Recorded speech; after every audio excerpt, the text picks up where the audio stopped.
On Sunday, 5th September, a building in Kisenyi collapsed amidst an afternoon downpour, killing 6 and injuring 6.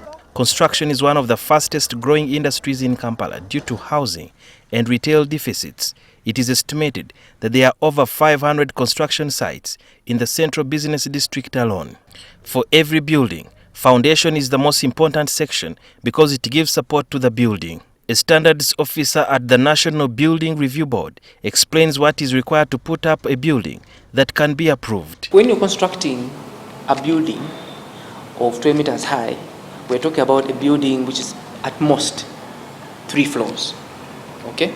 Now, the recommended size of bars to use would range from 12 to even 16. Because anything below, in terms of diameter, now anything below 12 diameter will be too small to be used in such a building. Now, and so we would recommend that if anybody is building anything with 3 floors and above, then you use high bars with bigger diameter in size to ensure that, because those such bars will be able to withstand the loads that will be going into that building. As the floors increase, then also the materials, especially the reinforcement ones, such as cement and iron bars, increase. Need to be given some bit of guidance. A developer needs to be given some bit of guidance in terms of what would be safe given the necessity and of course the constraints that the developer has.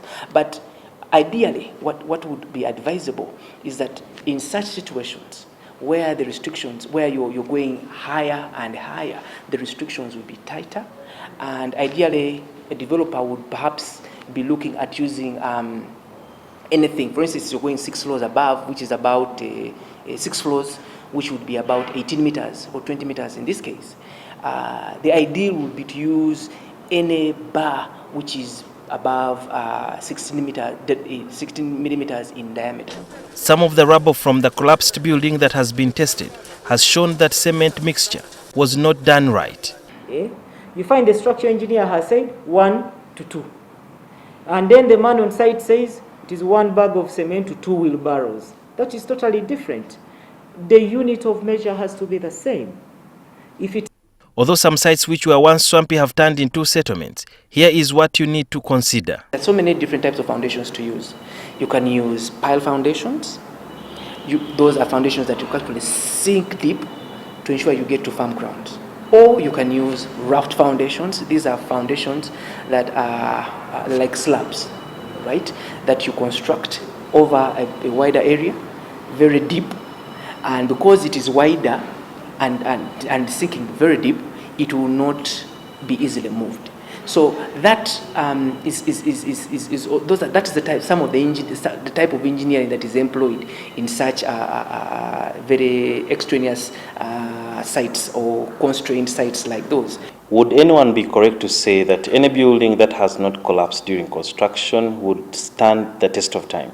If somebody perhaps was lucky to have a building completed, unchecked, but used the wrong materials, chances are that building can actually come down.